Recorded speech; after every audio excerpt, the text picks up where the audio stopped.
Hugging occurs when the ship center experiences upward buoyant force due to being supported by a wave crease,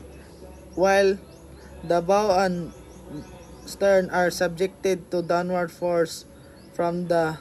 weight of the ship. Effect the ship's keel bends upward in the center, stressing the upper deck in tension and the bottom in compression. So, masabtan naman siguro na to nga ang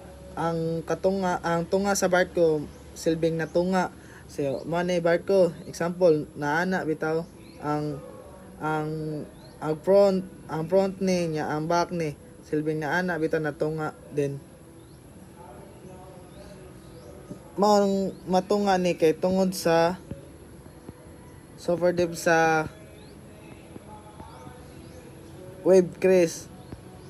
then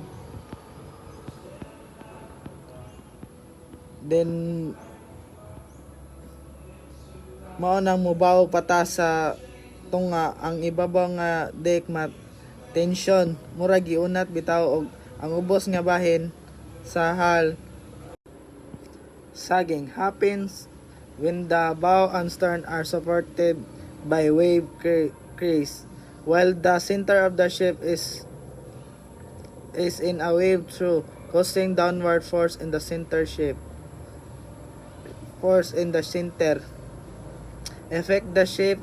keel bend downward, stressing the bottom and tension and upper. So, ang kaning saging na murag na balir siya sa haging, kaya haging baya kay mo ana man ana ang kaning saging kay ana na pud siya ang tunga gi pa na silbing na ubos ana silbing na tunga gyapon siya pero paubos na kay ang katong haging kay pababa man to kay ang bow og ang stern kay nasa nasa ibabaw sa mga balod kanang wave crease, samtang ang tunga sa barko nasa ubos sa balod tungod ang sharp forces occur when the adjacent section of the ship experience unusual vertical force, and especially near at the midship area or where weight distribution change abruptly. Effect cause of a structural deformation and potential failure at weak point deck in the compression. May kasagaran may tabo na kay kanang kanang di pariha nga patindog nga pwersa kanang silbing gitawag na to vertical force. Kasagaran kini makita sa katong gingon nga midship o sa lugar nga kalit nga pagbag-o ang weight distribution sama sa pagkarga o balod. Ana na mo kuan ang shear forces ana na mo gawas, then mao na nga kanang tungod kay dili pariha ang suporta og kabugaton sa matag parte, adunay pwersa nga mo nagduso o nagbira sa duha ka parte sa barko nga magkaatbang. Mo nang ang barko ma deformation kanang mausab or mabawog or kuan kanang mura siyang mahinahinay o luyang nga parte sa barko kanang kuan ba kanang torsional stress generated when the ship is subjected to the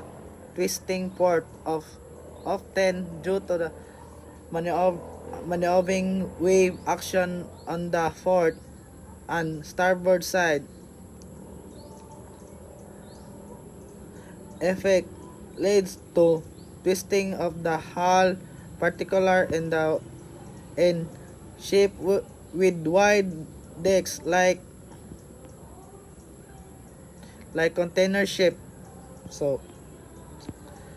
kanang ang torsional stress mahitabo kung ang barko ma-expose sa pwersa nga napatuyok o napaliko sa hull. Kasagaran kini tungod sa pareha nga kusog sa balod sa port side o sa starboard side nga pang say pangalan ni kanang murag matwist siya bitaw nga murag kanang say pa pangangitan kung mas kusog ang balod sa usa ka side kaysa sa pikas, ang barko murag ginatuyok o gipinaliko sa katunga. So yan sa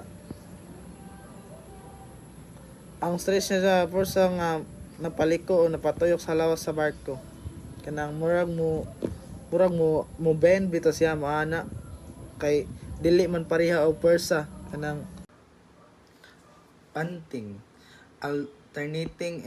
inward and outward movement of the hull plates near the bow or stern due to change in water pressure and shape, pitches or encounter waves effect can lead to fatigue and weakening of hull. So kanang ang panting kay mao nang kanang mag lihok-lihok nga paan sa hull plates na sa may bow or sa stern nga musulod og mugawas tungod sa pag-usab nga sa pressure sa tubig kanang og kusog ba ang balod or hinay ba ang balod. Kung ang barko musaka munaog sa balod usahay mo kusog ang pressure usahay mo hinay sad. Tungod ana ang planting sa unahan o likod murag ginapislit bitaw or ginabira balik-balik kanang wala mo murag mo kanang muluya ang kanang hull structure sa kadugay nga panahon, posibleng magkabitak o madaot kanang ang plating kung dili ampingan. So murag mo maliki or mabungkag siya, then makuan sa kanang murag malata nga na.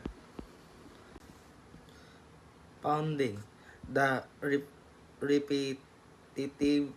the forceful impact of the bow or flat bottomed section of the hull against wave when the ship moves at high speed or in a slow seas effect causes localized damage to the bow or nail area. So ang pounding kay kanang og example ang barko kay makaagi og mga dagkong bawd silbing money barko magana-ana bitaw, then kadugayang kuan madamage man jud ang bow madamage man jud kay kanang tungod sa kanang sa pressure tas kusog pud nga dagan, then kanang may tabo kini kung ang barko kusog pud dagan lagi to. Kung musaka ang barko sa balod kung kalit na mahulog kalit sa tubig kusog kayo ang impact, then manang madamage ang kanang bow kanang rocking side to side distortion of the ship structure caused by rolling in heavy seas effect stresses the ship transverse frames and bulkhead. So og mingon tag kanang cracking kanang pag balik ko sa pag-destroy sa struktura sa barko kanang gikan sa kaside padlong sa pikaside kanang mag-ana-ana bitaw maana kanang tungod po na sa kanang kusog nga kanang dagko nga balod heavy kung labi na kung sa heavy seas kung ang barko nga sige kiling-kiling o kanang sige anahan na sa napugos ang moliyok ang sideways kanang ang kuan na ma-stress yun ang transverse or ang frame kanang iyang kuan sa barko maglawas bitaw kung grabe ang rock posibleng maluya o madoubt ang sulod sa suporta sa hull